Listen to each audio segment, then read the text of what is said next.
নমস্কার বন্ধুরা, আবার চলে এসেছি নতুন একটা ভিডিও নিয়ে। আজকের ভিডিওর বিষয়বস্তু হচ্ছে জানুয়ারি মাসে আমার টিবিআর লিস্ট। অর্থাৎ আমি এই জানুয়ারি মাসে কোন কোন বই পড়ব তার একটা তালিকা। এবার হয়তো হতে পারে যে সব বই কটা হয়তো পড়তে পারলাম না, বা হয়তো এর থেকে বেশিও বই পড়তে পারলাম। তো চলুন আপনাদেরকে দেখিয়ে দিই আমার জানুয়ারি মাসের টিবিআর লিস্ট। আমার ভিডিওর পরবর্তী অংশে যাওয়ার আগে আপনাদের কাছে একটাই অনুরোধ, আপনারা প্লিজ আমার চ্যানেলটি সাবস্ক্রাইব করুন আর আপনাদের মূল্যবান ফিডব্যাক দিন লাইক আর কমেন্টের মাধ্যমে, আর পারলে প্রচুর প্রচুর শেয়ার করুন। দেশের 12টা গল্প নিয়ে যে গল্প সংখ্যা বেরিয়েছে 2রা জানুয়ারি, এটা পড়ব।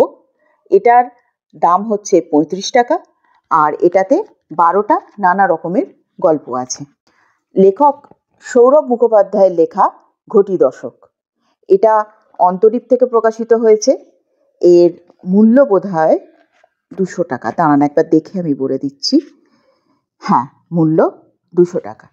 এটাতে ঘটিরাম গুপ্ত নামে একজনকে নিয়ে 10টা গল্প আছে।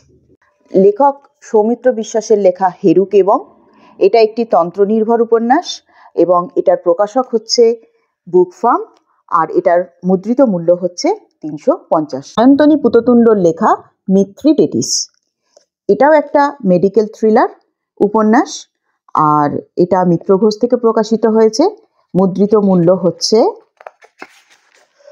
250 টাকা। লেখক ইন্দ্রনীল সান্যালের লেখা ইঁদুর কল, এটা প্রকাশিত হয়েছে পত্রভারতী থেকে। এটার মুদ্রিত মূল্য 280 টাকা। এটা একটি রহস্য উপন্যাস।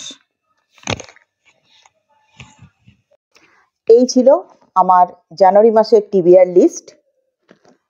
আর আপনারা কে কি বই পড়ছেন অবশ্যই আমাকে কমেন্ট করে জানাবেন। আজ এই পর্যন্তই। নমস্কার, সবাই ভালো থাকবেন।